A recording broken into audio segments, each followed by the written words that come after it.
حکومت حضور کی سارے جہاں میں آپ کا سکہ رواں ہوا، سارے جہاں میں آپ کا سکہ رواں ہوا۔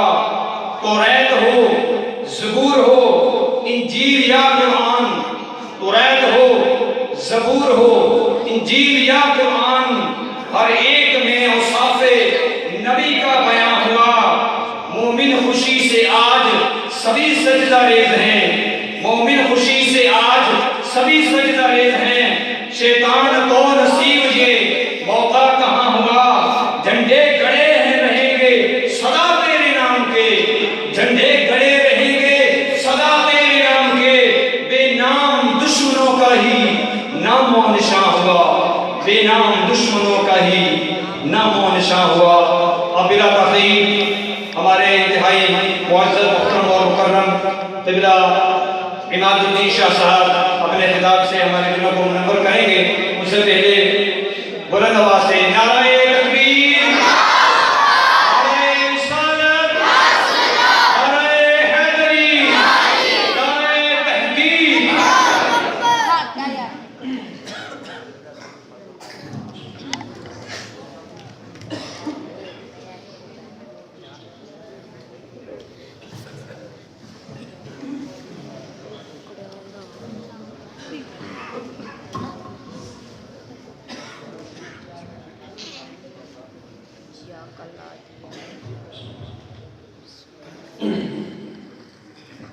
اعوذ باللہ من الشیطان الرجیم، بسم اللہ الرحمن الرحیم۔ درود پڑھیے، السلام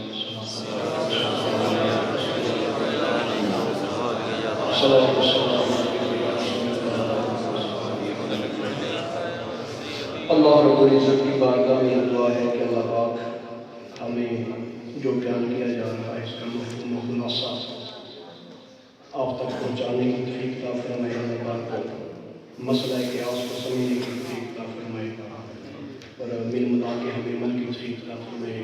خطبہ میں نے نہیں پڑھا، آپ بھی کافی دیر کے بیٹھے ہوئے ہیں، انشاءاللہ مختصر سے وقت میں ہم ایک مسئلہ پر اللہ پاک نے مجھے سمجھانے کی توفیق عطا فرمائی، آپ نے سمجھا تو بے شمار ہمارے جو مسائل ہیں جس کو ہم اختلاف کے مسائل کہتے ہیں وہ ہمارے حل ہو جائیں گے، اور انشاءاللہ اللہ پاک ہمیں بہت ساری امیدوں اور بہت ساری بھلائیوں کے ساتھ اللہ پاک خیر عطا فرمائے۔ بیان کوئی نہیں کرنا، صرف ایک مسئلہ آپ کے سامنے رکھنا ہے، تو وہ آپ میرے ساتھ چلیں گے، میرا ساتھ دیں گے تو وہ انشاءاللہ بہتر ہو جائے گا۔ یہ بات کہ بھینس کا دودھ وہ ہم سب لوگ پیتے ہیں، تو ہم سب کو پتہ بھی ہے کہ بھینس کا دودھ جو ہے وہ پینا جائز ہے، لیکن یہ نہ قرآن میں ہے نہ حدیث میں ہے۔ قرآن میں نہیں اللہ پاک نے فرمایا کہ بھینس کا دودھ جائز ہے یا ناجائز ہے۔ ہم بھینسے کی قربانی بھی دے دیتے ہیں، کسی حدیث میں نہیں ہے کہ بھینس کی قربانی جائز ہے، کسی قرآن کی آیت میں نہیں ہے کہ اس کی قربانی جو ہے وہ بالکل بندہ دے سکتا ہے یا سرکار نے دی، بالکل۔ شراب آج کل تقریباً عام طور پہ یہاں پہ ہم پیتے ہیں، لوگ استغفر اللہ جو لوگ پیتے ہیں، تو اس شراب کی جو نوعیت یہاں ہمارے بر صغیر میں پائی جاتی ہے، قرآن میں وہ حرام نہیں ہے، حدیث میں وہ حرام نہیں ہے۔ عام طور پہ تقریباً انگور کی شراب یہاں میں بڑی کم استعمال ہوتی ہے، قرآن میں فقط انگور کی شراب کو حرام کہا گیا ہے، لیکن شراب حرام ہے آپ جانتے ہیں، اور ہر مسلک کا بندہ جانتا ہے، اور عقیدہ بھی یہی ہے اور حکم بھی یہی ہے کہ شرابیں جتنی بھی ہیں حرام ہیں، لیکن قرآن میں ہر شراب کو حرام نہیں کہا گیا، صرف تمر کو جو انگور کی شراب ہے اس کو حرام کہا گیا، اور پھر فیول کو بھنگ کو قرآن میں حرام نہیں کہا گیا، حدیث میں حرام نہیں کہا گیا، سارے لوگ مانتے ہیں۔ اور مسئلہ بھی یہی ہے، کسی بھی مسلک کے بندے سے جا پوچھ لیں وہ کہے گا جی شراب حرام ہے، قرآن میں تو نہیں ہے پھر بھی سارے مانتے ہیں، حدیث میں نہیں ہے پھر بھی سارے مانتے ہیں۔ اسی طرح بھنگ، چرس، یہ ساری چیزیں قرآن میں نہیں ہے، حدیث میں بھی نہیں ہے۔ حدیث مبارک، میں ذمہ دار ہوں ہر بات کا، آپ کو پتہ ہے کہ میں ساتھ ہی رہتا ہوں، کوئی مسئلہ ہو تو آپ پوچھ سکتے ہیں. تو یہ قرآن میں نہیں ہے تو منع، لیکن ہے منع نہیں ہے. اسی طرح آگے چلے جائیں گا. ہر مسلک کا بندہ مانتا ہے شیعہ کے علاوہ کہ قرآن کے بعد سب سے بلند تر جو کتاب ہے وہ بخاری ہے. لیکن امام بخاری کو تیسری صدی میں جا کے بخاری کو لکھتے ہیں، اور تیسری صدی آپ کا زمانہ ہے. تقریباً یہ کہہ رہے ہیں کہ 250 سال بعد سرکار کے بعد اس کا وصال ہوا. تو قرآن تو سرکار کے دور میں مکمل ہو گیا تھا، حدیثیں بھی سرکار کے دور میں لکھی گئی تھی. ہر مسلک کا بندہ کہتا ہے نہیں کہ بخاری شریف جو ہے نا یہ کتاب قرآن کے بعد سب سے اعلیٰ ہے. حالانکہ حدیث کی بعض کتابیں دور نبوی میں باقاعدہ لکھی جا چکی تھی. چند ایک صحیفے جو تھے وہ نبی پاک صلی اللہ تعالیٰ علیہ وسلم کے سرکار کے زمانہ میں لکھے جا چکے تھے. یعنی یہ معلوم ہوا قرآن میں بالکل نہیں ہے کہ بخاری شریف سب سے اعلیٰ ہے. اور امام بخاری کو 2.5 صدیاں بعد ہوئے ہیں. پھر یہ کس بندے نے آگے منتخب کر دیا؟ اور سارے مسلک کے لوگ مانتے ہیں کہ بخاری جو ہے وہ کتاب قرآن کے بعد سب سے افضل ہے. اگر اس طرح میں بیان کرتا چلا جاؤں تو ایک لمبی فہرست بن جائے گی جس کو واضح طور پہ نہ قرآن نے بیان کیا ہے نہ حدیث نے بیان کیا ہے.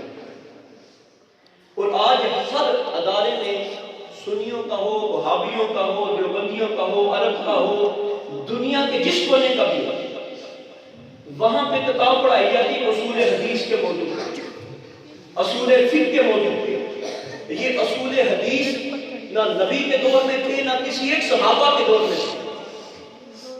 یہ اصول فقہ کے اوپر، اصول حدیث کے اوپر، اصول قرآن کے اوپر، علوم القرآن کے اوپر، علوم السیرہ کے اوپر نہ نبی کے دور میں کوئی کتاب تھی نہ صحابہ کے دور میں تھی. الغرض یہ کہہ لیں کہ بے شمار ایسے کام ہمارے آج رائج ہیں جو نہ نبی کے دور میں تھے نہ صحابہ کے دور میں تھے نہ قرآن میں ہے اور نہ ہی حدیث میں ہے. پھر بھی ہم ان کو جائز سمجھ رہے ہیں، پھر بھی ہم ان کو جائز سمجھتے ہیں.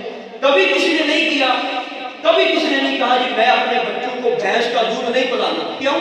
نہ قرآن میں ہے نہ حدیث میں ہے. کبھی کسی نے نہیں کہا. تو یار تھوڑا سا بتا سمجھ لیں کہ اگر بھینس کا دودھ قرآن اور حدیث میں نہ ہونے کی وجہ سے کسی اور دلیل کی وجہ سے جائز ہو سکتا ہے تو ملاپ بھی کسی اور دلیل سے جائز ہو سکتا ہے. اگر شرابیں ساری ان کا ذکر قرآن میں نہیں ہے، ہر مسلک کہتا ہے شراب حرام ہے، تو یار پھر ملاپ کو بھی کسی اور دلیل کی وجہ سے جائز ہو رہا. اگر باقی دلیلوں کی بنیاد پر قرآن کو چھوڑ کے حدیث کو چھوڑ کے قرآن نے ایک اصول دیا تھا اور حدیث نے ایک اصول دیا ہے کہ ہر نشہ آور چیز حرام ہے، ہر نشہ آور چیز. اب دیکھا یہ گیا کہ جس چیز میں نشہ ہے، ہاں وہ انگور کی شراب ہو، ہاں وہ کسی اور چیز کی شراب ہو، وہ بھنگ ہو، وہ چرس ہو، جو بھی ہو، ہمیں حدیث سے اصول یہ ملا کہ ہر نشہ آور چیز حرام ہے. تو ہم نے اس کے اوپر قیاس کیا اور پھر جو حکم شراب کا تھا اور اس کی علت جس چیز میں پائی جاتی تھی ان سبھی کے اوپر حرام کا حکم رکھا گیا. اسی طرح ہم نے جب یہ چیز کو دیکھا کہ بھینس کا ذکر قرآن میں نہیں ہے، بھینس کا ذکر حدیث میں نہیں ہے، لیکن ہمیں دیگر جانوروں کے اصول ملتے ہیں، ہم نے کچھ اصولوں کے اوپر بھینس کو رکھا، بھینس کے کچھ اصولوں کے اوپر پوری اتری تو ہم نے کہنا شروع کر دیا کہ بھینس کا دودھ بھی جائز، اس کی قربانی بھی جائز. حالانکہ حدیث میں نہیں ہے، عرب میں یہ بھینسیں نہیں پائی جاتی، سرکار کے دور میں بات گزری نہیں تھی. تو یارو یہ بات کرنی ہر مسلک کے نزدیک ہے، جاہلانہ اعتراض ہے. تو یار یہ کام تو نبی نے نہیں کیا، صحابہ نے نہیں کیا، سرکار نے 23 سالہ دور نبوت گزر گیا، 30 سالہ دور خلافت گزرا، ابو بکر صدیق نے 2.5 سال گزارے، عمر فاروق نے 10 سال گزارے، عثمان غنی نے 12 سال گزارے، مولا علی نے بھی کئی عرصہ گزارا، ایک بار میلاد نہیں کیا. تو یارو اگر میلاد نہیں کیا تو مولا علی کے دور میں دیکھیں یہ محراب نہیں تھا، یہ تو کبھی کسی نے نہیں کہا. کہ قاری صاحب یہ محراب گرا دو، یہ کیوں گرائیں؟ نہ نبی نے بنایا، نہ نبی کے صحابہ نے بنایا، نہ قرآن میں آیا، نہ حدیث میں آیا، یہ کیوں بنایا ہوا ہے؟ یہ آج تک کبھی کسی نے نہیں کیا۔ میراث کے اوپر لوگ دنیا کرتے ہیں۔ یہ کوئی نہیں کہتا کہ شراب تو فقط انگور والی اللہ کے نبی نے حرام کی تھی، باقی شرابیں کیوں حرام ہو گئی؟ اس پہ تو کوئی بندہ اعتراض نہیں کرتا۔ صرف میراث کے اوپر اعتراض کیوں ہے؟ مجھ کو کہنا پڑے گا کہ یہ حد درمی ہے۔ باقی جب چیزوں کو مانا جا رہا ہے تو اس کو بھی ماننا چاہیے۔ اور پھر عجیب تماشا، عجیب صورتحال ہے، ہر مسلک کے تبلیغ کے انداز مختلف ہیں، اور ہر مسلک سنی ہو، دیوبندی ہو، شیعہ ہو، قادیانی ہو، وہابی ہو، اپنے انداز میں تبلیغ کرتا ہے۔ کیا جو انداز ہمارا تبلیغ کا ہے، جو سسٹم ہم نے بنا رکھا ہے، کیا سیم وہ دور نبوی میں تھا؟ بالکل نہیں تھا۔ اس کے اوپر کوئی بندہ اعتراض نہیں کرتا۔ آج جو قرآن ہم پڑھ رہے ہیں، جس طرح ہم قرآن پڑھ رہے ہیں، اس شکل میں قرآن کس صحابی کے دور میں تھا؟ نہ نبی کے دور میں تھا، نہ صحابہ کے دور میں تھا۔ یار اس کے اوپر کوئی بندہ اعتراض کیوں نہیں کرتا؟ یہ ایک مسئلہ ہے۔ جب قرآن کی صورت، جو قرآن ہے حد فاصل ہے، وہ قرآن جس شکل میں ہمارے پاس ہے، اس شکل میں سارے مسلک کے لوگ مانتے ہیں یار نبی پاک کے دور میں نہیں تھا۔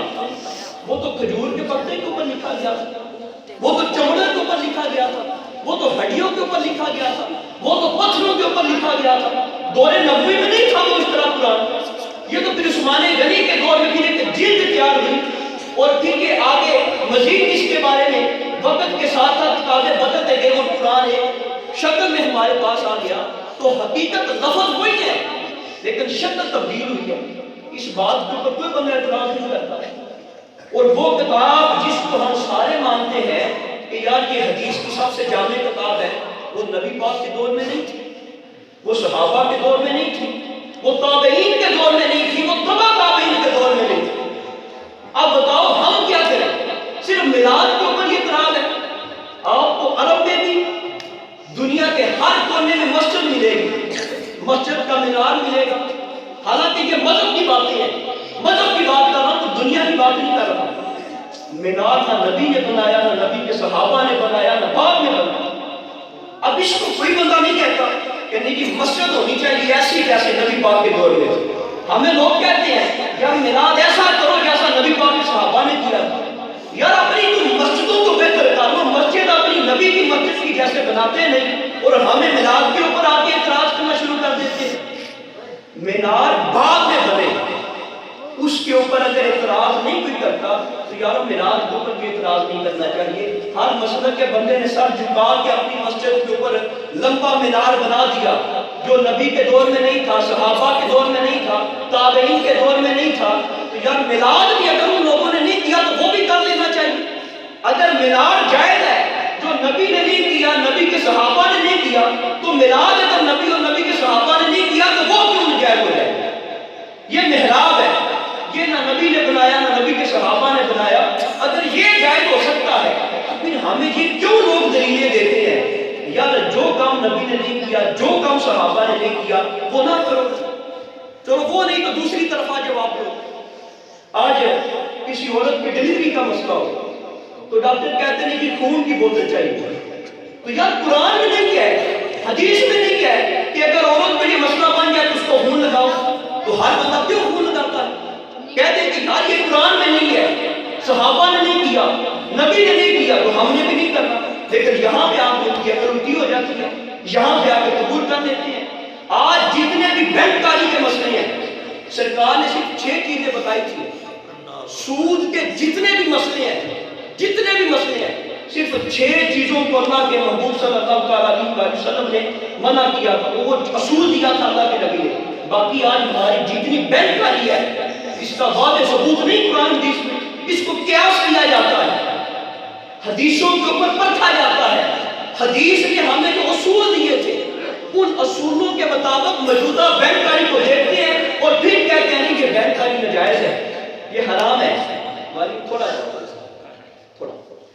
تو ان اصولوں کے اوپر جب اس کو پرکھا جاتا ہے تو پھر کہہ دیا جاتا ہے یار یہ سود ناجائز ہے۔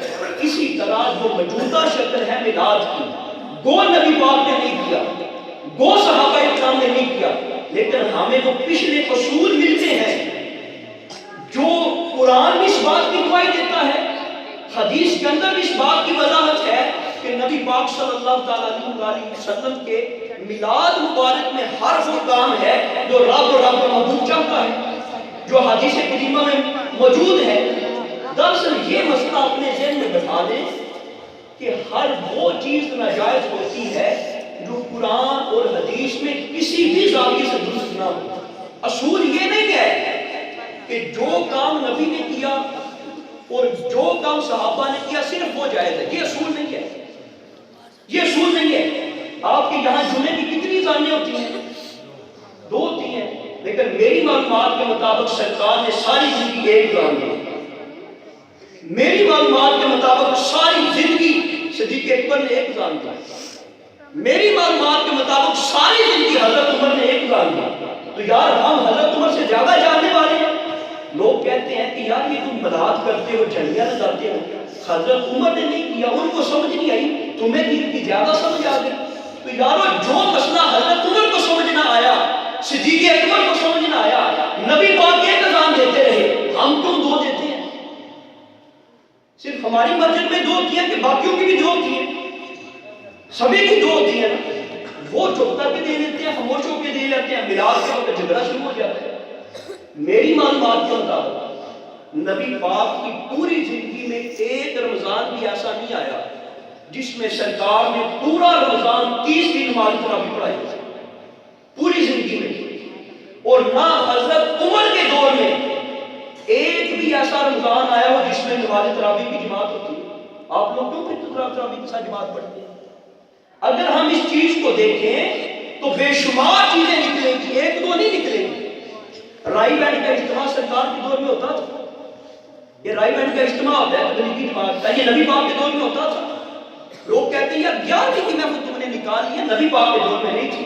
تو میں کہتا ہوں رائی بینڈ کا اجتماع نبی پاک کے دور میں نہیں تھا، آپ کیوں کرتے ہیں؟ اگر رائی بینڈ کا اجتماع جائز ہو سکتا ہے، میلاد اور گیار بھی کیوں جائز ہے؟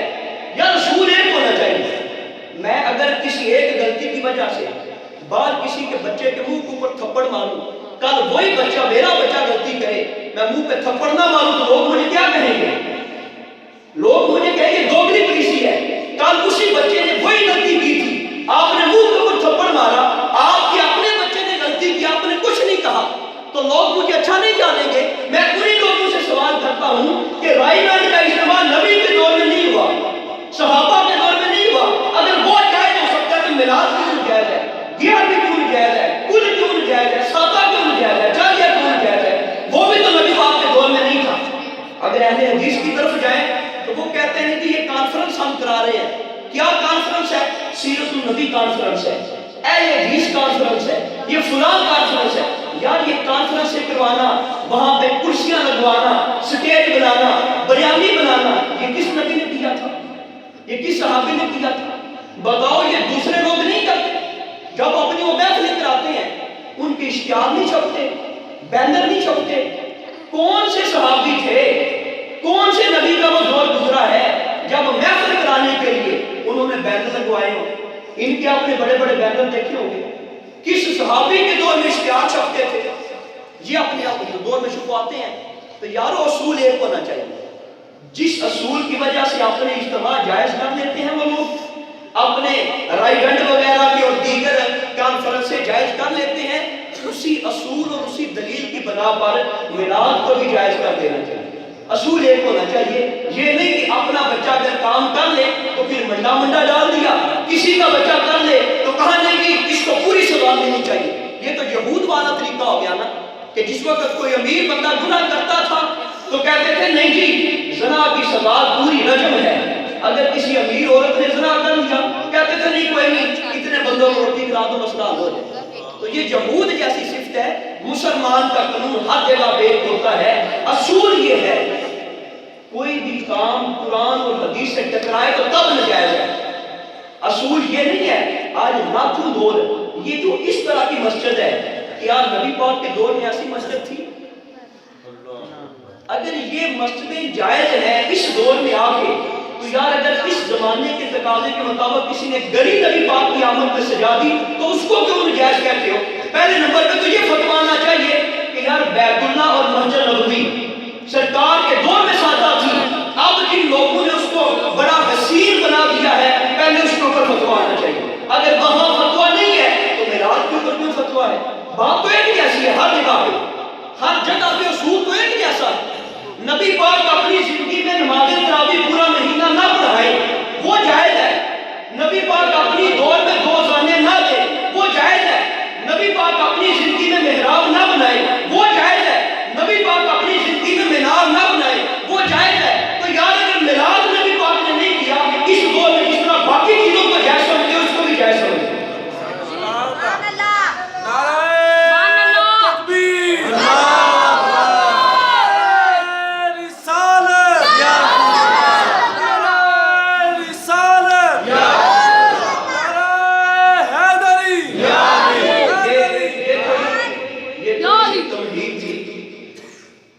اب اصل جو بات ہے نا میلاد کے سلسلہ میں، ایک تو یہ بات کہنا کہ ہمیں قرآن سے اس بات کی دلیل دکھاؤ، ہمیں حدیث سے دکھاؤ، اور ہمیں یہ بتاؤ نبی نے یہ کام کیا کہ نہیں کیا، صحابہ اکرام نے یہ کام کیا کہ نہیں کیا۔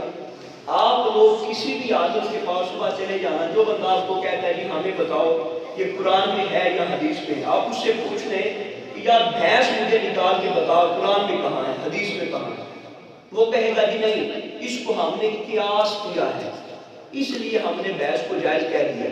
آپ کسی بھی مسلک کے عالم سے پوچھ لیں یا قرآن میں تو انگور کی شراب منع ہے، دوسری شرابیں آپ کیوں منع کرتے ہیں؟ تو وہ یہی کہے گا یا اللہ کے نبی نے فرمایا ہے ہر نشہ و چیز کرنا بھی حرام ہے، تو لہٰذا اس میں نشہ ہے لہٰذا ہم نے اس کو حرام کہہ دیا، اور ہم نے شراب والا حکم اس لیے لگایا اس شراب میں بھی نشہ تھا، اس شراب میں بھی نشہ ہے، اور قیاس کا حکم ہی یہی ہے کہ جس وقت علت اصل والی ہو جائے تو اصل والا حکم لگ جاتا ہے۔ تو اب ہم دیکھتے ہیں کہ قرآن میں تو کوئی ایسے اشارے ہیں جو میلاد کی دلالت کرتے ہیں، تو یہ آپ نے آیتیں بزرگوں سے سن لینی ہے اور ان سے بھی سنی ہوگی، ویسے ان کی طرف اشارہ کرتا چلے جانا ہے۔ قرآن پاک کی آیت ہے سورہ عمران کی آیت نمبر 86 کہ اللہ پاک نے نبیوں سے وعدہ لیا، یہ قرآن کا لمبا مفہوم ہے، اس کا خلاصہ یہ ہے کہ نبیوں سے وعدہ یہ لیا تھا کہ اے نبیوں یہ میرے محبوب ہیں، اگر تمہارے زمانے میں آ جائیں تو پھر تم ان کی مدد بھی کرنا، ان کے ساتھ تعاون بھی کرنا، تو اپنی نبوتوں کے گھمنڈ میں نہ رہنا، اگر میرے یہ نبی آ جائیں تو یارو رب کو نہیں پتا تھا میں نے محبوب سب سے آخر میں بھیجنا ہے، ابھی تو بندے بنے بھی نہیں تھے، لیکن سرکار کی آمد کا ذکر ہو رہا ہے وہاں، تو اگر اسی طرح اس طرح شراب کو منع کیا ہے نا وہی اصول یہاں ہے، وہاں پہ اللہ پاک نے قرآن میں اپنے نبی کی آمد کا ذکر کیا ہے اور یہ بھی آمد کے سلسلے میں ہے، اس لیے یہ میلاد جائز ہے۔ قرآن کی اپنی آیت کا آپ سماعت کریں، اللہ پاک نے سورہ بقرہ میں بھی فرمایا اور سورہ انعام میں بھی فرمایا الذین آتیناہم الکتاب یعرفون کما یعرفون ابناءہم، یہ یہودی لوگ میرے محبوب کو اس طرح پہچانتے ہیں جس طرح اپنی صدی اولاد کو جانتے ہیں، تو صدی اولاد کو تو تبھی بندہ جانتا ہے نا جب اس کا جینا مرنا اٹھنا بیٹھنا چلنا پھرنا ساری اس کی نگاہ میں ہو، تو قرآن کی اس آیت کی روح سے معلوم ہوا کہ پہلے نبی جو تھے وہ اپنی امتوں کو سرکار کے پیدا ہونے سے سرکار کے وصال تک کی باتیں بتاتے رہے، سرکار کی ولادت کے بارے میں، سرکار کی عادات کے بارے میں ہر بات بتاتے رہے، اسی لیے رب نے فرمایا کہ یہ جو یہودی ہیں میرے محبوب کو اپنی اولاد سے زیادہ پہچانتے ہیں۔ یہ آیت اس بات کا تقاضا کرتی ہے کہ میلاد مصطفیٰ کو جائز کہا جائے۔ آگے اللہ پاک نے ارشاد فرمایا وَتُعَزِّرُوهُ وَتُوَقِّرُوهُ سورۃ فتح میں کہ تم ان کی تعظیم بھی کرو ان کی توقیر بھی کرو۔ امام اسماعیل حقی رحمۃ اللہ تعالی علیہ انتہا جید قسم کے مفسر ہیں، قرآن کی 12 جلدوں میں عربی زبان میں تفسیر لکھی، اور آپ کو صرف برے صغیر میں نہیں، آپ کو مدینہ اور مکہ کی لائبریریوں کی فرنٹ لائن میں یہ کتاب ملے گی، کتنی یہ ٹھنڈی قسم کی کتاب ہے۔ امام اسماعیل حقی جید قسم کے بزرگ ہیں، انہوں نے تفسیر روح البیان میں اس آیت کے تحت لکھا کہ نبی پاک کی تعظیم میں نبی پاک کا میلاد منانا بھی آتا ہے، وہ آج کا بندہ نہیں ہے، وہ کئی صدیاں پہلے کا ہے. لوگ کہتے ہیں میلاد تو کل سے شروع ہوا ہے، میلاد تو پرسوں سے شروع ہوا ہے. قرآن کی اس آیت کے تحت اس بندے نے جس نے 12 جلدوں میں قرآن کی عربی تفسیر لکھی، بتاؤ اس کے پاس کتنا علم ہوگا.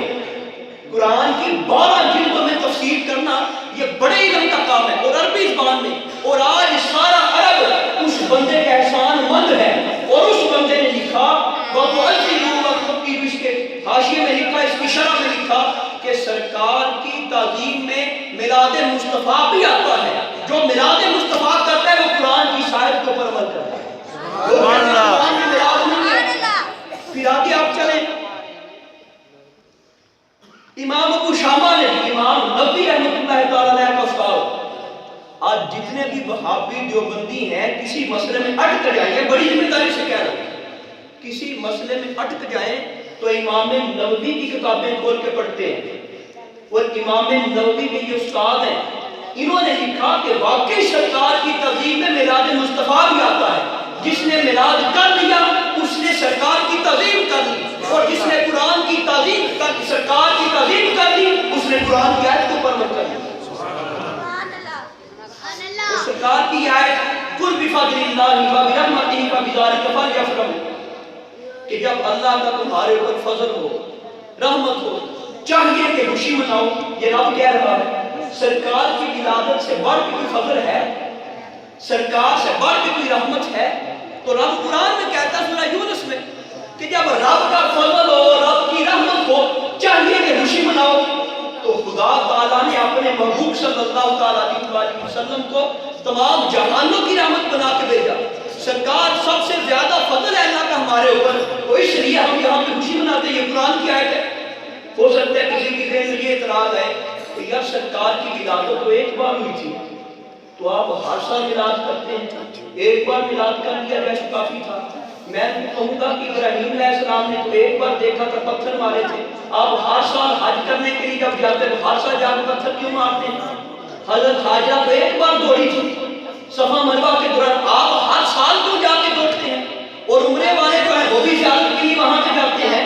تو یہ رب کی جو نعمت ہے وہ ہر سال وہ کرتی ہے. اس دن کو اللہ رب العزت نے مقرر چنا ہے.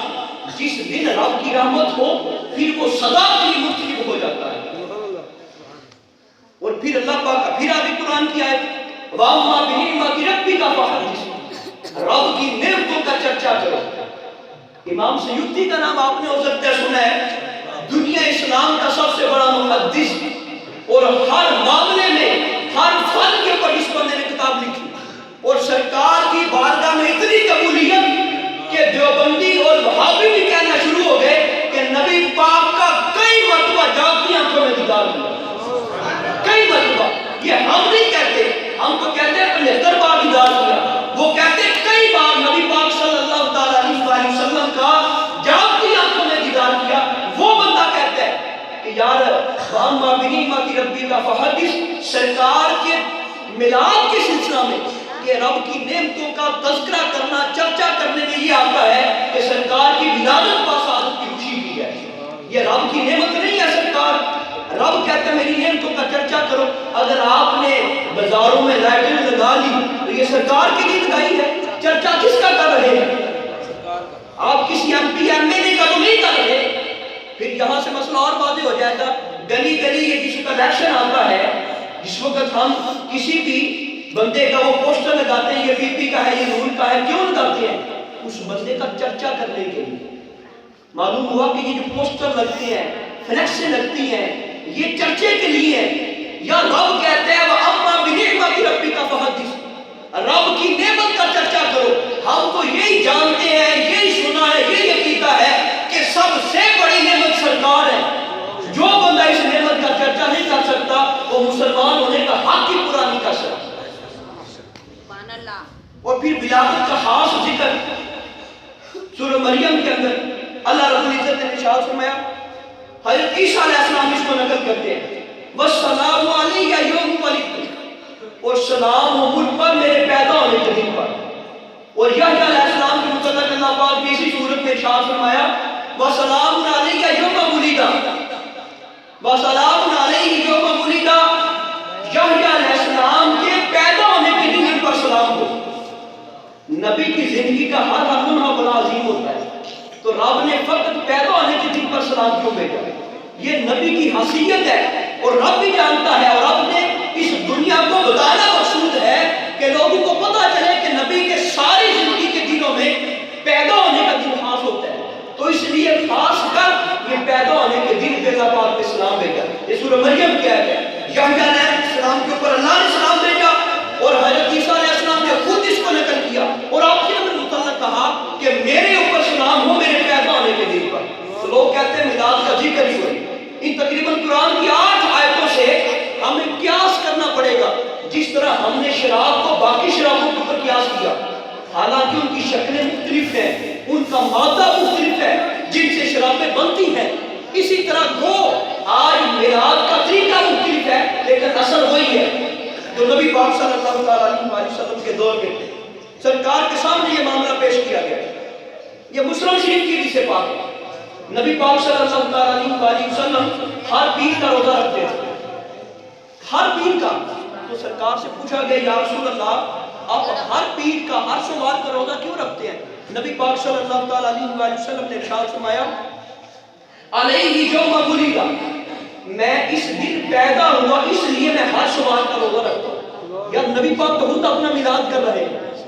یہ دیکھیں نبی پاک نے ہر پیر کو اپنا میلاد کیا، اپنی ولادت کو یاد رکھا، اپنی ولادت کو یاد رکھا۔ یہ حدیث مبارکہ سے ثابت ہو گیا۔ اگر اس کو ہم قیاس کریں، اگر نبی پاک صلی اللہ علیہ وسلم کے دور کے تقاضے کے مطابق سادہ مسجد تھی، اب مسجد وہاں پہ مسجد نبی ہر قسم کی اعلیٰ بن گئی ہے، تو اس کو اس طرح سمجھیں اگر نبی پاک نے صرف یاد کیا تھا روزہ رکھ کے، اب جدید تقاضوں کے مطابق کسی نے کوئی جھڑیاں لگا لی، کسی نے پھول لگا لیے، کسی نے بینر لگا دیے، تو پھر اس کو بھی جائز کہنا چاہیے، کیونکہ اصل سرکار دو صلی اللہ علیہ وسلم کی حدیث اور عمل سے ثابت ہے۔ یہ مسلم شریف کی حدیث ہے۔ اور حسان بن ثابت کا وہ شعر واقسم من کرم ترکت وعین، یہ سرکار کے سامنے کہا جا رہا ہے یا رسول اللہ آپ جیسا حسین کسی ماں نے جنا ہی نہیں ہے۔ تو یہ ولادت کا ذکر نہیں، اور کس کا ذکر ہے؟ اور میلاد بھی ولادت کا ذکر ہے۔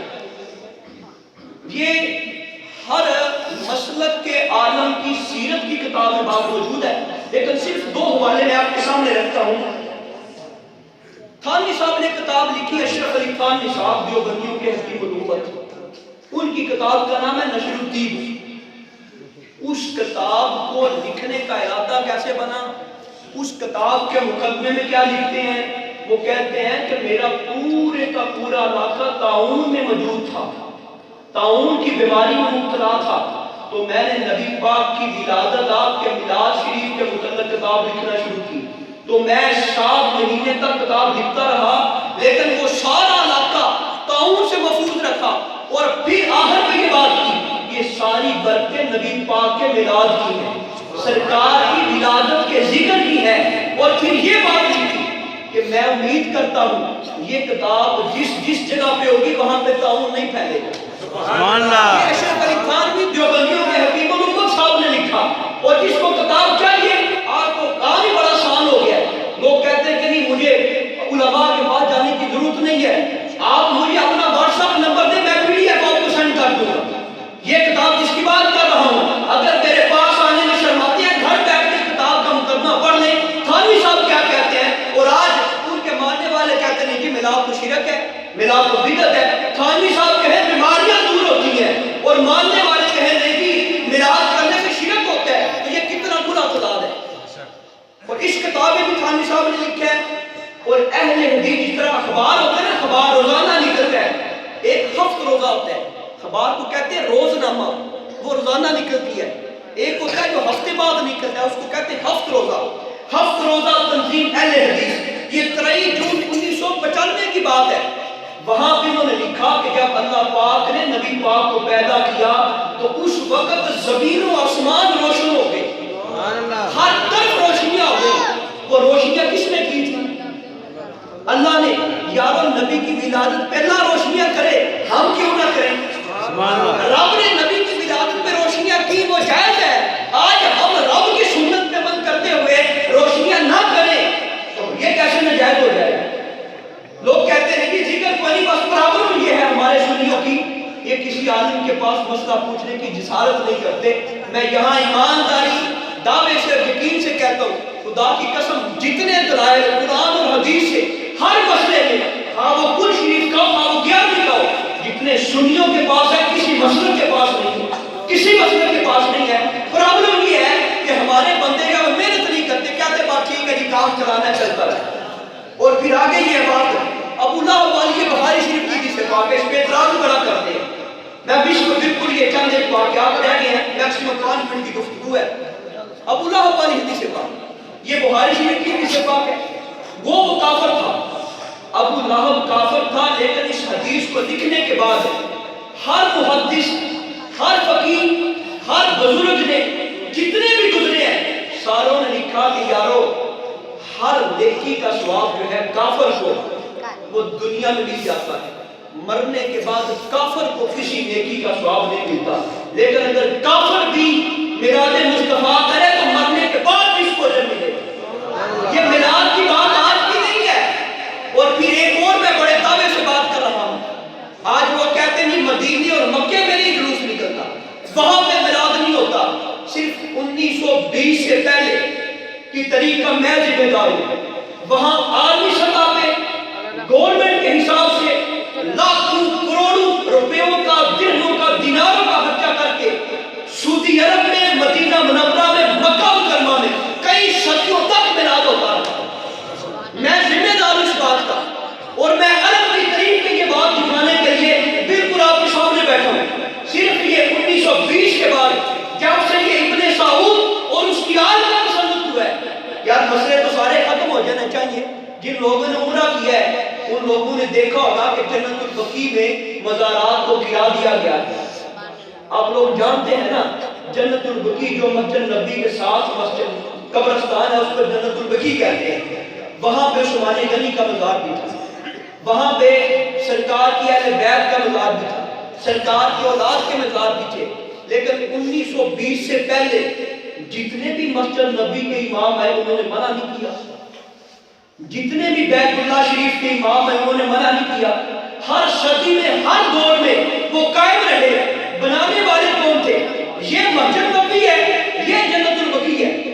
درمیان میں صرف ایک کہنے کے مختصر سا فاصلہ ہے, ایک گزرنے کا صرف, باقی بالکل وہ ساتھ ساتھ ہے. تو یار یہ 7-8 صدیاں منار مزار بنے رہے, کسی امام مسجد نے منع نہیں کیے. کیا اس دور میں مسجد نبی کا امام نہیں تھا؟ جو بعد میں آئے ہیں جنہوں نے آ کے گرائے ہیں وہ صحیح ہے کہ پہلے والے صحیح ہیں؟ بنانے والے جنہوں نے 8 صدیوں تک ان مناروں کو بنائے رکھا, مینار وہاں پہ موجود تھے, وہاں پہ میلاد ہوتا تھا, وہاں پہ سارے کام ہوتے تھے. یہ عرب کی تاریخ آپ کے سامنے رکھ رہا ہوں. لیکن 1920 کے بعد جب سے ابن سعود کا اور عبد الوہاب نجدی اور اس کی اولاد کا قبضہ ہوا ہے تب سے یہ کام فرقہ واریت کی بنا پر روک دیے گئے ہیں. اس سے پہلے سارے اپنے کام ہوتے تھے. اور یہ عجیب ایک بات کی جاتی ہے کہ اسلام میں تو 2 عیدوں کا تصور ہے, یہ تیسری عید کہاں سے آتی ہے؟ یہ ایک اعتراض کیا جاتا ہے, اسلام میں تو 2 عیدیں ہیں, تیسری عید کا تصور کہاں سے آ گیا ہے؟ اگر کسی بندے نے حدیث کی چھوٹی سے چھوٹی کتاب بھی پڑھی ہو وہ بندہ کبھی یہ اعتراض نہیں کر سکتا, صرف جاہل بندے کے سوا. یہ میں بڑی ذمہ داری سے کہہ رہا ہوں, جاہل بندے کے سوا کوئی بندہ یہ اعتراض نہیں کر سکتا. کیوں؟ حدیث کی ہر چھوٹی بڑی کتاب میں لکھا ہوا ہے کہ جمعے کا دن عید کا دن ہے. یار جو بندہ حدیث کی تھوڑی سمجھ بوجھ رکھتا ہے اس کے ذہن میں تو یہ بات آئے گی سال میں تو 56 یا 52 جمعے ہوتے ہیں, وہ 52 جمعے قبول کر لیتا ہے, 52 عیدیں قبول کرتا ہے, لیکن میلاد کی ایک چیز اس کو دکھتی ہے, درد کرتی ہے. تو یہ بالکل بات غلط ہے. اسلام میں 2 عیدیں ہیں, اسلام نے تو واضح کر دیا کہ جمعے کا دن بھی عید ہے. اب یہ عید کیوں ہے؟ اس میں بھی میلاد کی واضح دلیل ہے. نبی پاک سے پوچھا گیا, یہ حدیث کی درجنوں کتابوں میں روایت موجود ہے, اور اس کو صحاح ستہ میں, سنن ابو داؤد میں, سنن ترمذی میں اور سنن ابن ماجہ میں شریف سے بات نقل کیا گیا کہ سرکار سے پوچھا گیا یا رسول اللہ یہ جمعے کا دن عید کیوں ہے اور یہ افضل الایام کیوں ہے؟ نبی پاک نے فرمایا اس میں حضرت آدم علیہ السلام کی پیدائش ہوئی تھی, وہ پیدا ہوئے تھے. یارو جو آدم کے پیدا ہونے کا دن ہے وہ تو عید ہو جو محمد مصطفیٰ کے پیدا ہونے کا دن ہے، وہ عید کیوں نہ ہو؟ پتہ نہیں لوگوں کو ہو کیا ہے، کس طرف چلے گئی ہے حدیث کو کہ کیا انہوں نے گھر کی کوئی اجارہ داری بنا لی ہے؟